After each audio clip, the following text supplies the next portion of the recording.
Okay, YouTubers, this is Joe from ArtAlienTV. Another very quick game of interplanetary I Spy going on here, and today we have this image from a while back now. This is from Sol 1146. This image was actually sent in by one of my subscribers, and I'll have a little link below and a credit, because he spotted what looks like a strange little structure here. But I looked at the rest of this set of images, and I went through all of them quite carefully, and I came back to this one again when I spotted this thing here.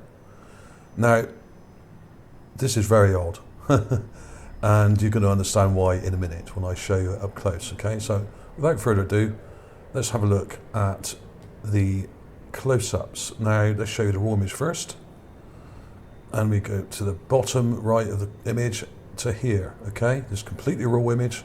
I've done nothing to this whatsoever, and we have this rather strange thing here with two eyes, like an ear sticking up here, and possibly teeth or a mouth here, and a little nose. Okay, there we have it.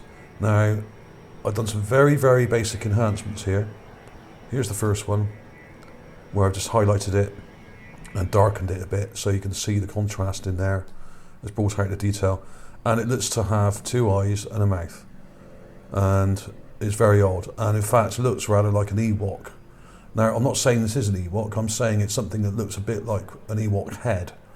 Now, we all know that Ewoks are fictional, at least that's what we're led to believe.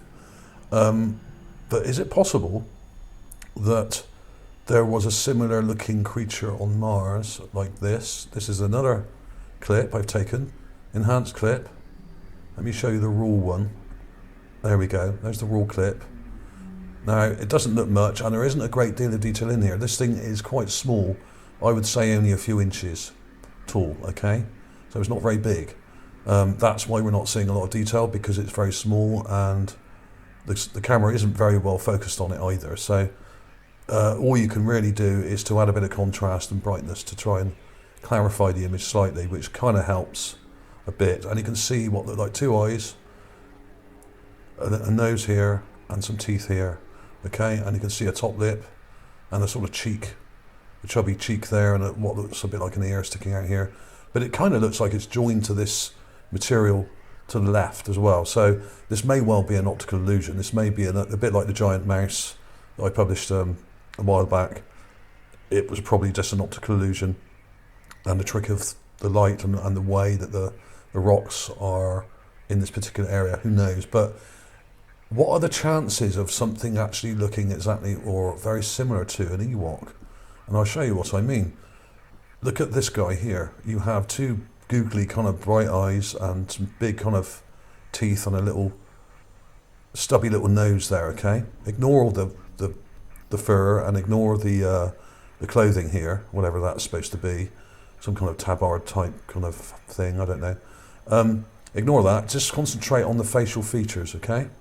I'm going to put these back to back so you can compare them properly in a minute anyway. There's another one. This one's got more reddish kind of eyes, but look at the teeth, big, chubby teeth, stubby little nose, ear, very similar.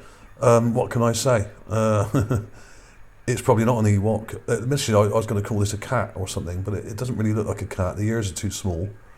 And when you see it up close, I'll show you the close-up enhancement. It doesn't actually get any clearer, but you can see a bit of shadow here where a top lip might be, and you can see what look like teeth here. You can see kind of a bright eye there, and another one here, almost like he's wearing goggles.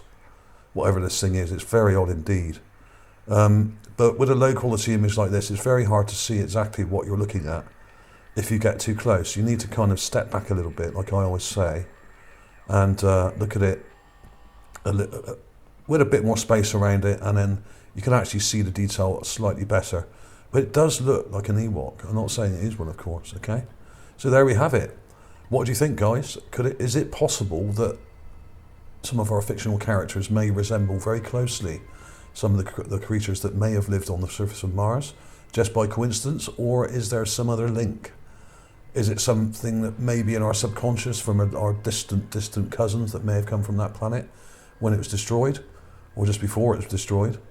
Who knows? These images in our minds and in our science fiction may well have been inherited. Okay, food for thought.